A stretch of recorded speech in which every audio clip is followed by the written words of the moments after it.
പുതിയൊരു വീഡിയോയിലേക്ക് എല്ലാ മാന്യ പ്രേക്ഷകർക്കും സ്വാഗതം. ഇന്ന് ഞാൻ നിങ്ങളുമായി പങ്കുവെക്കുന്ന അപ്ഡേറ്റ് സൂപ്പർ താരമായ ബ്രോക്ക് ലെസ്നറിൻ്റെ WWE തിരിച്ചുവരവ് ഇനി നടക്കില്ലേ എന്നുള്ളതിനെ സംബന്ധിച്ചാണ്. അപ്പോൾ നമുക്ക് അധികം ദീർഘിപ്പിക്കാതെ നേരെ വീഡിയോയിലോട്ട് തുടക്കാം.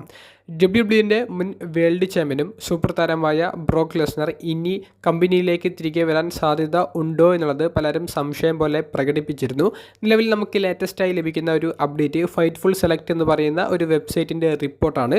ആ ഒരു റിപ്പോർട്ടിൽ കൊടുത്തിട്ടുള്ളത് വലിയ മാറ്റങ്ങളൊന്നും സംഭവിച്ചില്ലെങ്കിൽ ബ്രോക്ക് ലെസ്നറിൻ്റെ ഒരു റിട്ടേൺ കുറേയധികം നാളുകൾക്ക് ശേഷം ആയിരിക്കും കാണാൻ സാധിക്കുക എന്നുള്ളതാണ്.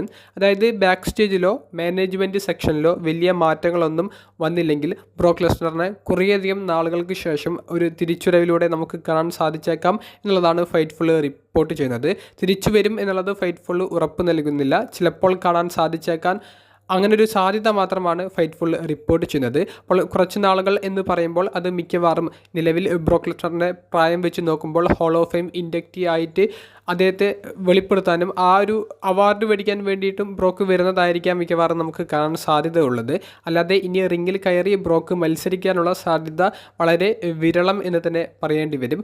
ബ്രോക്കിൻ്റെ ഒരു സിറ്റുവേഷൻ ഇത്രയും മോശമാകാനുള്ള ഒരു കാരണം ഇഞ്ചുറി എല്ലാം മാറി ബ്രോക്ക് റോയൽ റംബിളിലെ മെൻസ് റോയൽ റംബിൾ മത്സരത്തിലൂടെ തിരികെ വരാൻ പ്ലാൻ ചെയ്തിട്ടുണ്ടായിരുന്നതായിരുന്നു. പക്ഷേ ബ്രോക്കിൻ്റെ എതിരെ കുറച്ച് അലിഗേഷൻസ് 3 ദിവസം മുൻപ് വന്നു. അതായത് ബ്രോക്ക് ഒരു സെക്ഷലായിട്ടുള്ള കുറച്ച് ആരോപണങ്ങൾ നേരിട്ടു. അപ്പോൾ ആ ഒരു ആരോപണങ്ങൾ ബാക്ക് സ്റ്റേജിൽ വലിയധികം ചർച്ച ചെയ്യപ്പെട്ടു. ആ ഒരു ചർച്ച പിന്നീട് ബ്രോക്കിൻ്റെ തിരിച്ചുവരവിൻ്റെ ആ ഒരു പ്ലാനുകളിൽ തന്നെ ഒഴിവാക്കുന്നതിലേക്കും നയിച്ചു.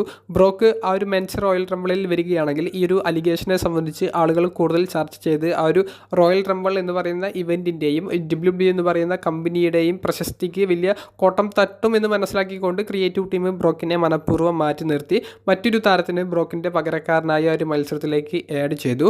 അപ്പോൾ ബ്രോക്കിനെതിരെ വന്ന ഈ അലിഗേഷൻ മൂലമാണ് ബ്രോക്കിൻ്റെ ഒരു സിറ്റുവേഷൻ ഇത്രയും മോശമായത്. അതുകൊണ്ട് തന്നെ ആരാധകർ കാത്തിരിക്കുന്ന ബ്രോക്കിൻ്റെ റിട്ടേൺ ഈ അടുത്തൊന്നും കാണാൻ സാധിക്കില്ല എന്നുള്ളതാണ് നമുക്ക് പങ്കുവെക്കാനുള്ളത്.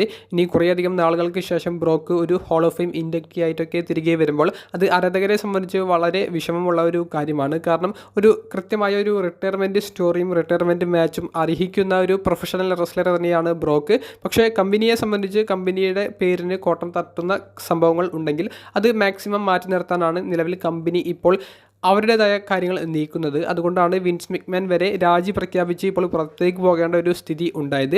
ഇങ്ങനെയുള്ള അപ്ഡേറ്റുകളാണ് പുറത്തേക്ക് വരുന്നത്. നിങ്ങളുടെ അഭിപ്രായങ്ങൾ കമൻറ്റ് ബോക്സിൽ നിന്ന് രേഖപ്പെടുത്തുക. അപ്പോൾ അടുത്തൊരു വീഡിയോയുമായി കാണുന്നത് വരെ ബൈ.